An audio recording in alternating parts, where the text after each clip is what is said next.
সিমলাতে যে কিভাবে দুটো দিন কেটে গেল কিছু বুঝতেই পারলাম না। দুটো দিন চলে গেল আমাদের। এবার আমাদের লাগেজ প্যাক করে তাড়াতাড়ি রেডি হয়ে বেরিয়ে পড়তে হবে, কিন্তু তার আগে আমি একটু ঢং করে নিচ্ছিলাম। বেরিয়ে পড়েছি আমরা মানালির উদ্দেশ্যে। আমরা যখন সিমলা হোটেল ছেড়েছিলাম তখনই আমাদের ব্রেকফাস্ট টাইম হয়ে গেছিলো, তাই আমাদের একটা ভালো রেস্টুরেন্ট দেখে আমাদের ব্রেকফাস্ট করিয়ে দেওয়া হয়েছিল। ব্রেকফাস্টের পর আমাদের লং জার্নি।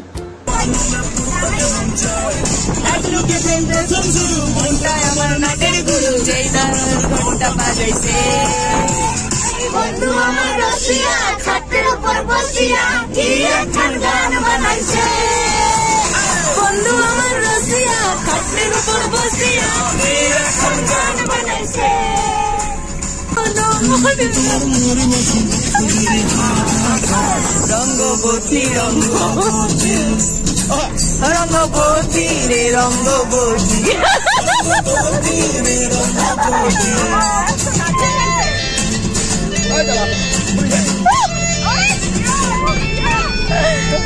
চলে আলগা হাতে পোছা মারো পরিষ্কার হয় না, সুখী সাজো বাসন মাজো মশলা লেগে থাকে, মাজা বাসন এটো বাসন চেনা তো যায় না।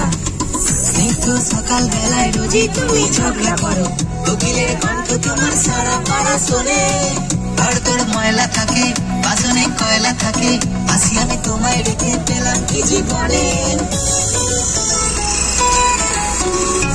বালতি ভাসি গো বাচ্চা বড় হাসি গো, এমন হাসি আমি চাই না, এবার সে যাব না তো মাইনে।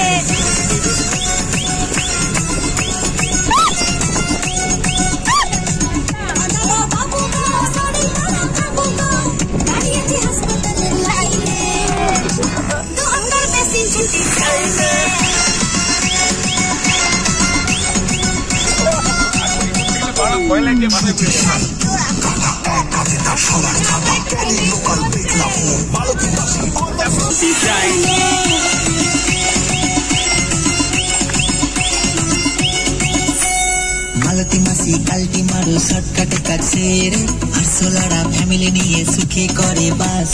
কাপড় কাচো ডিস্কো নাচো সব কটা কল খুলে, সাদা জামা নীল হয়ে যায় দেখি পরিহাস।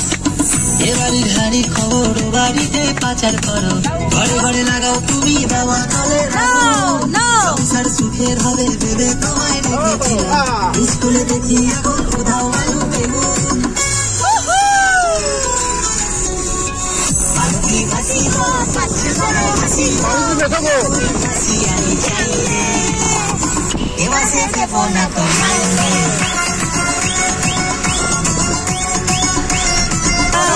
तेरी बातों में ऐसा उलझा जिया, बैठे ही बैठे मैंने दिल खो दिया, तेरी बातों में ऐसा उलझा जिया, बैठे ही बैठे मैंने दिल खो दिया। আমাদের এই 12 দিনের ট্রিপ, আমরা একটা ফ্যামিলি হয়ে গেছিলাম, আমাদের একটা সংসার হয়ে গেছিল এই গাড়ির মধ্যেই নাচা গানা করতে করতে যে কিভাবে আমরা 6-7 ঘন্টা কাটিয়ে দিলাম আমরা বুঝতে পারলাম না। মানালি যাওয়ার এই রাস্তার দুপাশারিতে এতটা সুন্দর প্রাকৃতিক সৌন্দর্য যে ধারণার বাইরে।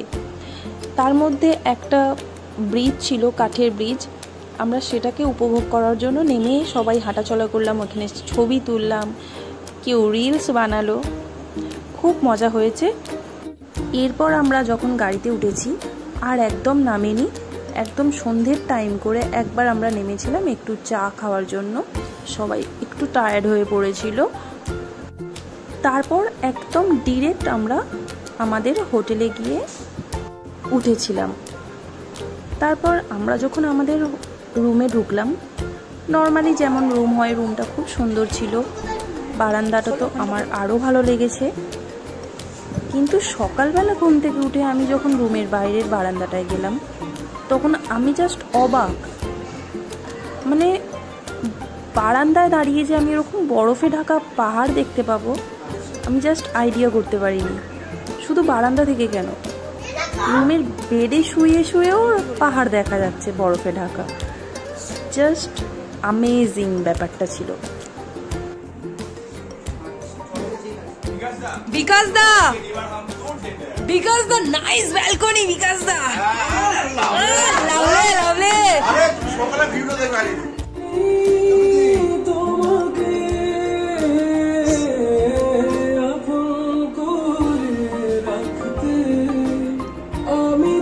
ওরে বাবা রে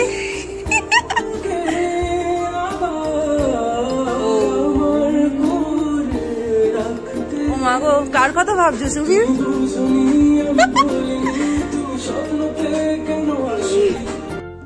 ডিনার সেরে রাতটা তো কেটে গেল ঘুম থেকে উঠে চোখ খুলতেই পর্দা সরাতেই আমার চক্ষু চড়ক গাছ এটা কি জাস্ট ওয়াও আমার লাইফে এই প্রথমবার এরকম আমি হোটেলে থাকলাম যার পর্দা সরাতেই কিনা একটা ফিল্মি ব্যাপার বরফে ঢাকা পাহাড় কত রিলস কত ভিডিও আমি করবো আমি নিজেই বুঝতে পারছি না কিভাবে কি এখন আমরা বেরোবো শিশু লেকের উদ্দেশ্যে শিশুতে গিয়ে আমরা কি কি করলাম তার ভিডিও আনবো নেক্সট ভিডিওতে থ্যাংক ইউ সবাইকে এই ভিডিওটা দেখার জন্য